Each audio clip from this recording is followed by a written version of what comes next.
det er stigende grundvand i Danmark. Mere. Ja, der er nogle steder, vi har nogle problemer med det. Vi er i hvert fald meget. Ja. Der hvor jeg kommer fra. Ja, der kan være nogle steder, det ikke kan lade sig gøre, ikke? Det er klart. Så, men der, hvor det kan være spændende, det er jo inde i byen, for eksempel.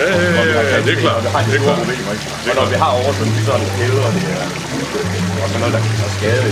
Og se nogle veje, der går ned i. Ja, det vi lidt snakker om, det er jo fordi, som vejdirektøren siger, ikke, at det levetiden er forventeligt kortere. Fordi vi har jo stor forbrug her. Så man kunne, det er der, man bliver bekymret. Ja, men man kunne få kort. Vi har lavet et forsøg i en af vejene, hvor midten af vejen, hvor trafikken kører, der er det traditionelt belæg. Og så har vi kanterne til begge sider, hvor vi har permeat.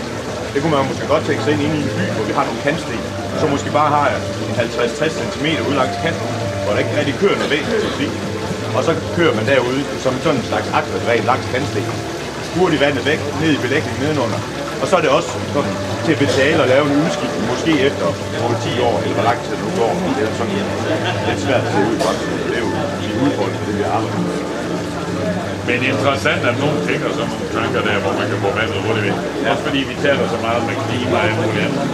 Og så er det jo sådan set lidt befriende, at vi også kan diskutere noget andet, end vi altid diskuterer det traditionelt. Så det er sådan en ny måde at tænke på.